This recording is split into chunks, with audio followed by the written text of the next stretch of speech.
થાય છે। આમાં પણ 14 લોક બતાવેલા, બહાર પણ 14 લોક બતાવે, બહાર ભીતર એક નિરંતર છે। માટે ગુરુપદ પંકજ ભૂલતા 14 લોક પૂજાય, શિવ વિરુદ્ધ શારદા ગુરુ તણા જસ ગાય। જે ઋષિમુનિઓ જસ ગાતા હોય, સરસ્વતી જે જસ ગાતા હોય, જે મહાદેવ જસ ગાતા, એ જસ ગાવાનો અવસર આજ 21મી સદીમાં આપણને મળ્યો છે। આજ જેમનું સાનિધ્ય છે એવા જોરવેરા મુકામે કરશન મહારાજ, જેમને અથાગ મહેનત છે જીવોની જાગૃતિ માટે, અને એમનો જે પ્રેમ છે, એમનો જે ભાવ છે, એ અમને ખેંચીને લાયા છે। કારણ કે આ ભાવની ભક્તિ છે, આ કોઈ બાહ્ય દેખાવની ભક્તિ નથી, આડંબરની કોઈ ભક્તિ નથી, અને આમાં કોઈ પ્રદર્શન દેખાડો કરવાનો નથી, આ તો દર્શનની ભક્તિ છે। જો ગુરુ રૂપમાં તમને સામાવ્યો નિરખાય, ગુરુ રૂપમાં એ વસ્તુ નિરખાય, તો અવર ક્યાંય જોવાની જરૂર નથી। માટે અહીં જેને અજવાવું છે એને દુનિયાના સડે અજવાવું છે, અહીં જેને ઘટમાં અજવાવું થયું અને એ અજવા અગમ સુજે, અહીં જો વાત પૂછી તો દુનિયાના છેડે પૂછશે। માટે કહેવાયું છે એ બોલે એ બીજો નહીં, છે પરમેશ્વર પોતે, નર અજ્ઞાની આંધો શેટો રહીને ગોતે।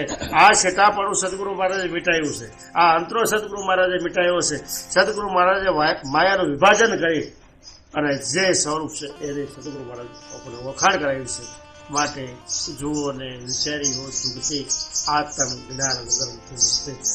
આવો ભાગ છે કે આપણને ગુરુ મળ્યા, એવી છુટ્ટી મળી, એવી યુક્તિ મળી, અને એમાંથી આપણે પસાર થયા, અને એ જ્ઞાન થકી આત્માની વખાણ થાય છે। કારણ કે આત્માની સત્તા છે, સર્વોપરી સત્તા છે। જેવી રીતે ગુરુપદ સર્વોપરી છે, બીજા પદના માટે તો ખેંચતાણ થાય છે, પણ અહીંયા આ પદ એવું છે એમાં કોઈ પક્ષ નથી, આ તો નિષ્પક્ષ છે। એક સંત તો એવું કીધું છે કે હું ક્યારેય હાર્યો જ નથી। આપણને એમ થાય કે આવું બને ખરું? અરે હા બને, કારણ કે હું ક્યારેય જીતવા ગયો જ નથી।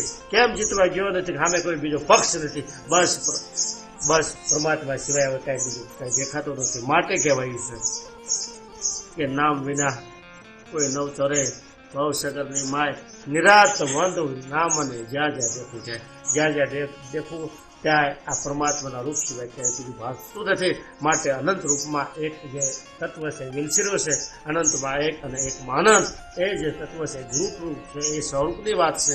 માટે હું છું હરિમન હરિ છે મુજમાં, આમાં કોઈ અંતરો નથી। ઘાટે જોવા જઈશું તો જુદું લાગશે, અઘાટ રૂપે જે બોલનારો છે બધા એક જ તત્વ વિલસિર્યો છે। માટે જે વ્યાપક રૂપ છે એ તમારું રૂપ છે, કારણ કે તમે વ્યાપક રૂપ છો, તમે ત્રણ કાળમાં આવતા નથી, જતા નથી, તમારું રૂપ છે અખંડ રૂપ છે। માટે આવી દ્રઢતા કહેવાની જરૂર, એ દ્રઢતા સત્સંગ વગર આવતી નથી। આ તનને સમજાવવાનું નથી, તન તો એક સાધન છે, નિર્દોષ છે, પણ મનને સમજાવવા માટે અવર ગમે એટલા ઉપાય કરો, હજારો ઉપાય કરો તો મન સમજતું નથી। જ્યાં સુધી મનને પૂરી ભૂમિકા ન મળે, જ્યાં સુધી પૂર્ણતા પ્રાપ્ત ન થાય, ત્યાં સુધી સ્થિર પદ પ્રાપ્ત ન થાય, ત્યાં સુધી મન સમજતું નથી। તો એ સ્થિરતા સુધી કોણ લઈ જાય? એ સ્થિરતા સુધી આવા જાગૃત સંત સદગુરુ લઈ જાય। એટલે એ સદગુરુની બલિયારી છે। આજ આવા કળયુગમાં પેલા એ સંતો હતા, એ પ્રયત્ન કરતા, આજ આધુનિક યુગમાં આ સહજ ભાવે સંતો વિલસી રહ્યા છે, અને ગામડે જઈ અને કહે છે કે જાગો જાગો। ક્યાં જાગવાનું? સ્વરૂપમાં જાગવાનું છે। આ નિંદ્રા, શરીરની આવેલી નિંદ્રા જે અવસ્થા છે એ તો 8 કલાકમાં પૂરી થઈ જાય છે, પણ મોહ નિરાશા ને આખી જિંદગી પૂરી થાય, નેવા નમી જશે, ખેતર પાકી જાય છે, અને ભીતું ગળવા લાગશે, તો એ મોહ નિદ્રા મટશે નહીં। પણ સદગુરુ મહારાજ એ યુક્તિ થકી મોહ નિદ્રા મટાડે છે અને સ્વરૂપમાં સ્થિર કરે। આ સદગુરુની બલિયારી માટે ગુરુનો મહિમા તો અપરંપાર છે, એનો મહિમા આ મુખે ગાવો હોય તો ગાઈ શકાય નહીં। માટે આ ધરતી કા કાગજ ભરવું, વનરાયની કલમ બનાવું, આ સાગરની સહાય બનાવું, તો એનો ગુણ છે લખો જાતો નથી। એ ઘાટે પ્રગટ છે, સગુણ રૂપમાં નિર્ગુણ રૂપ વિલસી છે। આ દ્રષ્ટિ ક્યાં? જેને પૂરી નિષ્ઠા હોય, જેને વિશ્વાસ હોય, એ મારો પરમાત્મા છે, મારો બોલતો ચાલતો ભગવાન છે, મુખોમુખ વાતું કરે છે, એવી જેને દ્રઢતા હોય, હરતા ફરતા ધંધો કરતા હુતા જાગતા જેને સદગુરુ રૂપ હાજર હોય, જેના હૃદયમાં બિરાજમાન હોય, એવી દ્રઢતા, એવો વિશ્વાસ જેને છે, એને એવી ક્રાંતિ થાય છે, એને એવું સુગમ માર્ગ મળે છે। માટે અંતમાં એવું હોય તો કહેવાય કે વચનસરનું જીવન હોવું જોઈએ, ગુરુના વચન પ્રમાણેનું જીવન હોવું જોઈએ। પગનું ભરણ વચન તપાસો, વચનસરનું જીવન હોવું જોઈએ। વિવેકસરનું જીવન હોવું જોઈએ. જીવનમાં આ જ્ઞાન ગમે એટલું હોય પણ એ જ્ઞાનમાં વિવેક ન હોય તો જ્ઞાન વ્યર્થ છે. માટે વસંતસરનું જીવન હોય, વિવેકસરનું જીવન હોય અને સમયસરનું જીવન. સમયને પારખવાની સંતો કહે છે કે સમય આવે સાવધાની, સમય આવે સાહેબ 12 માથે 2 વાગે ઊંઘ તને કેમ આવે? હવે સમય પાકી ગયો છે, તું જાગી જા વહેલી તકે. અને જેને ગુરુ મળ્યા છે ને એને તો કોટી કલ્યાણ છે, એના માટે તો કાયમ દિવાળીનું ટાણું છે.